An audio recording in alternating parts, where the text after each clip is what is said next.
Hello everyone, welcome to my channel. तो अभी अब हम बात करते हैं हमारे नेक्स्ट डिजीज की, जो कि है टेम्पैनिक मेम्ब्रेन परफोरेशंस। तो ये टीएमपी के नाम से ये हमारी जानी जाती है डिजीज। तो इसमें टेम्पैनिक मेम्ब्रेन जो होती है उसके अंदर हो जाती है परफोरेशंस। परफोरेशंस का मतलब हो जाता है कि जो टेम्पैनिक मेम्ब्रेन्स है उसके अंदर दरार आ जाना या छिद्र हो जाना। तो ये जो कंडीशन है डेफिनेशन के अंदर इसमें कंडीशन दी गई है कि रैप्चर या परफोरेशंस हो जाती है हमारे ईयर ड्रम के अंदर, यानी कि जो हमारा कान का पर्दा होता है उसके अंदर किसी भी तरीके का छिद्र, रैप्चर, फट जाना या फिर किसी तरीके का छिद्र हो जाना। ठीक है, कारण क्या क्या रहते हैं? डायरेक्ट फोर्सेज हो जाती है इसके कारण। तो इसमें care will of the remove, wax वगैरह को रिमूव करते समय कुछ लग सकता है, हमारी खोपड़ी वगैरह जैसे स्कल उसके अंदर फ्रैक्चर या किसी प्रकार की चोट वगैरह लग सकती है। टेम्पैनिक मेम्ब्रेन्स की होट्स लॉक के कारण ये हो सकता है हमारे कान के अंदर। तो बहुत सारे डायरेक्ट कारण भी रहते हैं कि कोई गर्म चीज डल गई है, कोई चीज बाहर से मार दी है, कान के अंदर से मैल को रिमूव कर रहे हैं, वैक्स को निकाल रहे हैं, या हड्डी वहां टूट गया, चोट लगी, तो इन सभी वजह से हमारी जो है टीएमपी जो होता है वो हमारा हो सकता है। इनडायरेक्ट हमारी फोर्सेज में क्या हो सकता है? Increase violence and fire arms. तो इसमें हमारी बहुत ज्यादा मात्रा में जब आवाज बढ़ती है, किसी तरीके की आर्म्स जलन्स होती है, उसकी वजह से भी हो सकता है। किसी प्रकार की बहुत ज्यादा मात्रा में चोट लगती है, उसकी वजह से भी हो सकता है।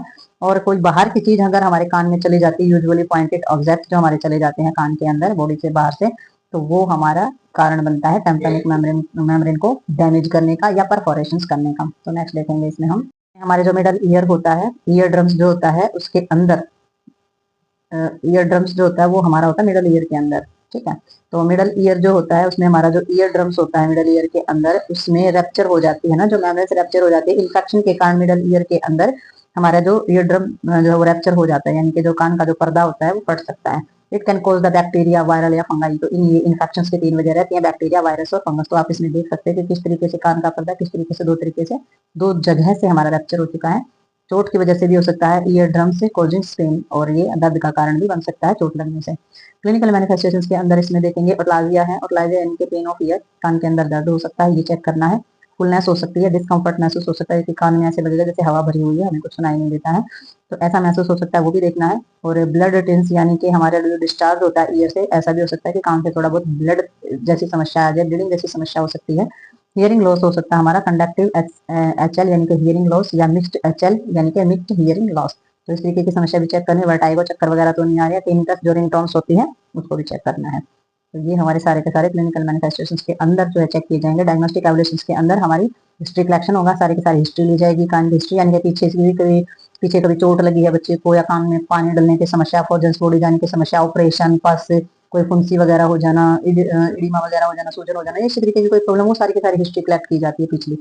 ठीक है, तो ओस्टोस्कोपी एग्जामिनेशन किया जाता है, जो बारीक से बारीक चीजों को जिसके अंदर देखा जा सकता है। ऑडियोग्राम और हमारी ऑडियोमेट्री टेस्ट किए जाते हैं, यानी कि हमारी जो ऑडिटरी कैनाल्स होती है उसके अंदर की जो चीजें होती है उन सभी का भी टेस्ट किया जाता है। वैक्स वगैरह जो होती है, फिजिकल एग्जामिनेशन किया जाता है, और टेम्पेनोग्राम जो है वो किया जाता है, यानी कि टेम्पेनिक मेम्ब्रेन्स की जानकारी जिसमें मिलती है। तो वो सारी की सारी चीजें जो है हमारे टेस्ट के अंदर आती हैं।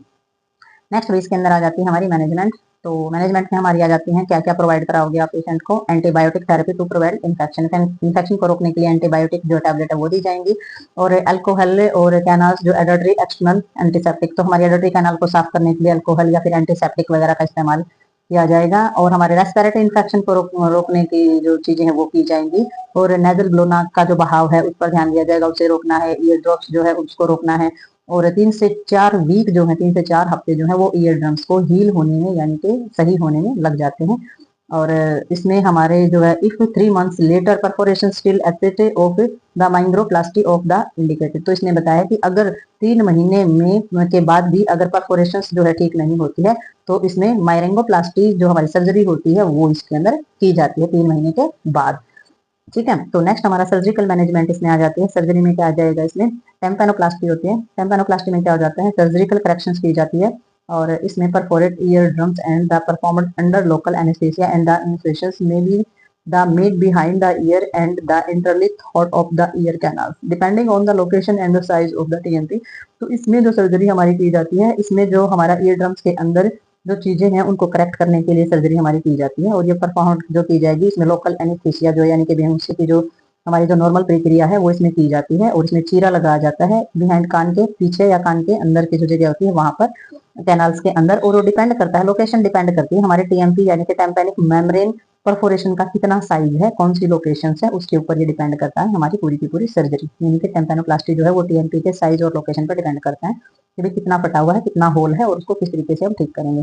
ठीक है, ओसिकुलोप्लास्टी की जाती है। ओसिकुलोप्लास्टी के अंदर क्या किया जाता है, ओसिकुलोप्लास्टी जो है रिकंस्ट्रक्शन किया जाता है, यानी कि हमारे कान को दोबारा से निर्माण किया जाता है, उसको ओस्टियोप्लास्टी बोला जाता है। ठीक है, अच्छी तरीके से ओसिकुलर जो चीजें होती है उनको ठीक किया जाता है, रिहेबिलिटेशन किया जाता है, तो उसे बोला जाता है ओसिकुलोप्लास्टी। तो ये है जो हमारी डिजीज टेम्पैनिक मेम्ब्रेन्स की, टीएमपी। तो ये हमारी यहीं पे होती है खत्म। तो मिलते हैं नेक्स्ट वीडियो में और नेक्स्ट टॉपिक के साथ, तब तक के लिए बाय बाय।